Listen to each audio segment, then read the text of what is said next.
ನಮ್ಮ ಜನ ಹೆಂಗಂದ್ರೆ ಮನೆ ಒಳಗೆ ಒಂದು ಸಣ್ಣ ಕಸ ಬಿದ್ದರೂ ಬಿಡಲ್ಲ, ನೀಟಾಗಿ ಗುಡಿಸಿ ಫಿನಾಯ್ಲ್ ಹಾಕಿ ಒರೆಸ್ತಾರೆ. ಆದರೆ ಅದೇ ಮನೆಯ ಕಸವನ್ನು ಪ್ಲಾಸ್ಟಿಕ್ ಕವರ್ನಲ್ಲಿ ಕಟ್ಟಿ ಪಕ್ಕದ ಖಾಲಿ ಸೈಟ್ನಲ್ಲೋ ಅಥವಾ ರಸ್ತೆ ಬದಿಯಲ್ಲೋ ಬಿಸಾಕಿ ಎಸ್ಕೇಪ್ ಆಗ್ತಾರೆ. ಯಾಕೆ ಹೇಳಿ? ನನ್ನ ಮನೆ ಕ್ಲೀನ್ ಆಗಿರಬೇಕು, ಆಚೆ ಏನಾದರೂ ಆಗೋಗ್ಲಿ, ಅದನ್ನು ಕ್ಲೀನ್ ಮಾಡೋದು ಸರ್ಕಾರದ ಕೆಲಸ ಅನ್ನೋ ಅಹಂಕಾರ. ನಮಸ್ಕಾರ ಕನ್ನಡ ವರ್ಡ್ ಚಾನಲ್ಗೆ ಸ್ವಾಗತ. ಇವತ್ತು ನಾವು ಮಾತಾಡೋಕ್ಕೆ ಹೊರಟಿರುವ ಟಾಪಿಕ್ ನಮ್ಮೆಲ್ಲರ ಮಾನ ಮರ್ಯಾದೆಗೆ ಸಂಬಂಧಿಸಿದ್ದು. ಅದೇ ಸಿವಿಲ್ ಸೆನ್ಸ್ ಅಥವಾ ನಾಗರಿಕ ಪ್ರಜ್ಞೆ. ಯಾಕೆ ನಮ್ಮ ಜನಕ್ಕೆ ರೋಡಲ್ಲಿ ಉಗಿಯಬಾರ್ದು ಅನ್ನೋ ಕಾಮನ್ ಸೆನ್ಸ್ ಇಲ್ಲ? ಟ್ರಾಫಿಕ್ ಸಿಗ್ನಲ್ನಲ್ಲಿ ರೆಡ್ ಲೈಟ್ ಇದ್ರೂ ನುಗ್ಗೋದು ಯಾಕೆ? ನಾವು ವಿದೇಶಕ್ಕೆ ಹೋದಾಗ ಕಟ್ಟುನಿಟ್ಟಿನ ರೂಲ್ಸ್ ಫಾಲೋ ಮಾಡುವ ನಮ್ಮ ಜನ ನಮ್ಮ ದೇಶದಲ್ಲಿ ಯಾಕೆ ಝೀರೋ ಸಿವಿಲ್ ಸೆನ್ಸ್ ತೋರಿಸ್ತಾರೆ? ಬನ್ನಿ ಇವತ್ತು ಈ ಕರಾಳ ಸತ್ಯವನ್ನು ಮತ್ತು ಇದಕ್ಕೆ ಅಸಲಿ ಪರಿಹಾರವನ್ನು ಹುಡುಕ್ತಾ ಹೋಗೋಣ. ನಮ್ಮ ದೇಶದಲ್ಲಿ ಸಿವಿಲ್ ಸೆನ್ಸ್ ಎಷ್ಟಿದೆ ಅಂತ ನೋಡೋಕೆ ನೀವು ಎಲ್ಲೂ ಹೋಗಬೇಕಾಗಿಲ್ಲ. ಒಂದು ಪಬ್ಲಿಕ್ ಟಾಯ್ಲೆಟ್ ಅಥವಾ ಬಸ್ ಸ್ಟ್ಯಾಂಡ್ಗೆ ಹೋದರೆ ಸಾಕು. ನಮ್ಮಲ್ಲಿ ಎಜುಕೇಷನ್ಗೂ ಸಿವಿಲ್ ಸೆನ್ಸ್ಗೂ ಸಂಬಂಧನೇ ಇಲ್ಲ. ಕೋಟಿಗಟ್ಟಲೆ ಬೆಲೆ ಬಾಳೋ ಆಡಿ BMW ಕಾರ್ನಲ್ಲಿ ಬರೋ ಕುಳಗಳು ಕಾರಿನ ಗ್ಲಾಸ್ ಇಳಿಸಿ ರೋಡ್ಗೆ ಉಗಿತಾರೆ ಅಥವಾ ಪ್ಲಾಸ್ಟಿಕ್ ಬಾಟಲ್ ಎಸಿತಾರೆ. ಇವರನ್ನು ಓದಿದ ದಡ್ರು ಅಂದೇ ಇನ್ನೇನನ್ಬೇಕು? ಹಾಗೆ ಕ್ಯೂ ಸಿಸ್ಟಮ್. ನಮಗೆ ಎಲ್ಲಿನೂ ಕ್ಯೂನಲ್ಲಿ ನಿಲ್ಲೋ ಅಭ್ಯಾಸನೇ ಇಲ್ಲ. ಬಸ್ ಹತ್ತಬೇಕು ಅಂದರೂ ನುಗ್ಗೋದೆ, ದೇವಸ್ಥಾನದಲ್ಲಿ ಪ್ರಸಾದ ತಗೋಬೇಕು ಅಂದರೂ ನುಗ್ಗೋದೆ, ನಾನು ಫಸ್ಟ್ ಹೋಗಬೇಕು ಅನ್ನೋ ಸ್ವಾರ್ಥ. ಪಬ್ಲಿಕ್ ಪ್ರಾಪರ್ಟಿ ನಾಶ. ಹೊಸ ಒಂದೇ ಭಾರತ್ ಟ್ರೈನ್ ಬಿಟ್ಟರು. ನಮ್ಮ ಜನ ಏನು ಮಾಡಿದ್ರು? ಕಲ್ಲು ಹೊಡೆದು ಗ್ಲಾಸ್ ಹೊಡೆದ್ರು, ಒಳಗಿದ್ದ ಇಯರ್ಫೋನ್ ಕಸದ ಡಬ್ಬಿ ಎಲ್ಲ ಕತ್ಕೊಂಡು ಹೋದ್ರು. Traffic rules. ಹೆಲ್ಮೆಟ್ ಹಾಕೋದು ನಮ್ಮ ಪ್ರಾಣ ಉಳಿಸ್ಕೊಳ್ಳೋಕ್ಕೆ. ಆದರೆ ನಮ್ಮ ಜನ ಹೆಲ್ಮೆಟ್ ಹಾಕೋದು ಪೊಲೀಸ್ನಿಂದ ಫೈನ್ ತಪ್ಪಿಸ್ಕೊಳ್ಳೋಕ್ಕೆ. ಸಿಗ್ನಲ್ ಜಂಪ್ ಮಾಡೋದು, ಫುಟ್ಪಾತ್ ಮೇಲೆ ಬೈಕ್ ಓಡಿಸೋದು ನಮ್ಮವರ ಜನ್ಮಸಿದ್ಧ ಹಕ್ಕು ಅನ್ನೋ ಥರ ಆಡ್ತಾರೆ. ಇಷ್ಟೆಲ್ಲ ಮಾಡೋ ನಮ್ಮ ಜನಕ್ಕೆ ರೂಲ್ಸ್ ಗೊತ್ತಿಲ್ಲ ಅಂತನಾ? ಖಂಡಿತ ಗೊತ್ತಿದೆ. ಇದೇ ಜನ ಸಿಂಗಾಪುರ್, ದುಬೈ ಅಥವಾ ಅಮೆರಿಕಾಕ್ಕೆ ಹೋದರೆ ಅಲ್ಲಿ ಒಂದು ಸಣ್ಣ ಕಾಗದನೂ ಕೂಡ ರೋಡಲ್ಲಿ ಎಸೆಯಲ್ಲ, ನೀಟಾಗಿ ಡಸ್ಟ್ಬಿನ್ನಲ್ಲೇ ಹಾಕ್ತಾರೆ. ಝೀಬ್ರಾ ಕ್ರಾಸಿಂಗ್ನಲ್ಲೇ ರೋಡ್ ಕ್ರಾಸ್ ಮಾಡ್ತಾರೆ.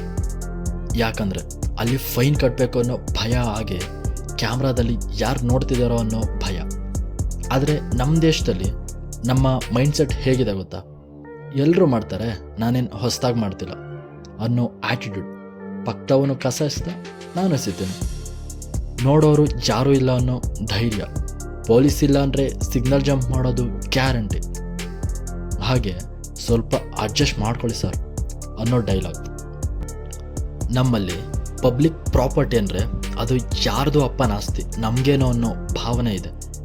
ಸರ್ಕಾರನೇ ಎಲ್ಲ ಮಾಡಬೇಕು, ನಾವು ಮಾತ್ರ ಟ್ಯಾಕ್ಸ್ ಕಟ್ಟಿ ಆರಾಮಾಗಿ ಇರ್ತೀವಿ ಅನ್ನೋ ಆ ದಡ್ತನೇ ಝೀರೋ ಸಿವಿಲ್ ಸೆನ್ಸ್ಗೆ ಅತಿ ದೊಡ್ಡ ಕಾರಣ. ಹಾಗಾದರೆ ಇದಕ್ಕೆ ಪರಿಹಾರನೇ ಇಲ್ವಾ? ಖಂಡಿತ ಇದೆ. ಆದರೆ ಇದು ಕೇವಲ ಸರ್ಕಾರದಿಂದ ಮಾತ್ರ ಆಗಲ್ಲ, ಪ್ರತಿಯೊಬ್ಬ ಪ್ರಜೆಯಿಂದನೂ ಕೂಡ ಶುರುವಾಗಬೇಕು. ಮಾತು ಕೇಳಿದವರಿಗೆ ಪೆಟ್ಟೆ ಮದ್ದು ಅನ್ನೋ ಥರ ಕಸ ಎಸೆದ್ರೆ ₹100 ಫೈನ್ ಹಾಕಿದರೆ ಯಾರೂ ಕೇರ್ ಮಾಡಲ್ಲ.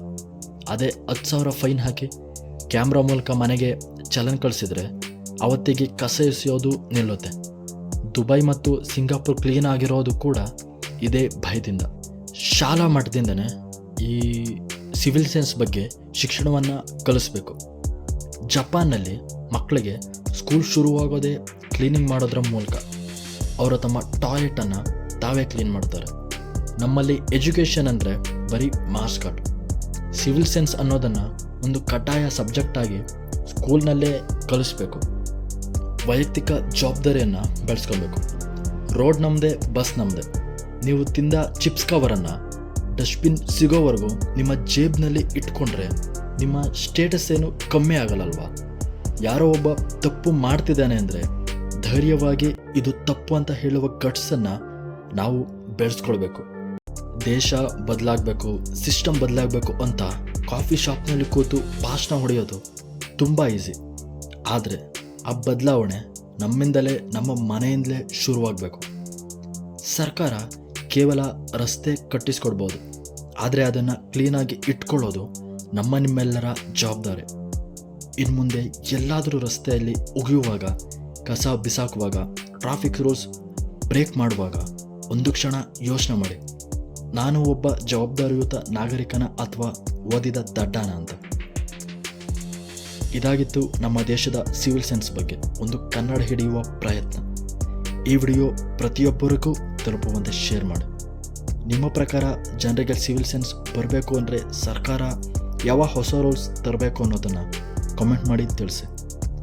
ಇಂಥದ್ದೇ ರಿಯಾಲಿಟಿ ಚೆಕ್ ವಿಡಿಯೋಗಳಿಗಾಗಿ ದಯವಿಟ್ಟು ನಮ್ಮ ಕನ್ನಡ ವರ್ಡ್ ಚಾನಲ್ನ ಸಬ್ಸ್ಕ್ರೈಬ್ ಆಗಿ ನಮ್ಮನ್ನು ಬೆಂಬಲಿಸಿ. ಧನ್ಯವಾದ.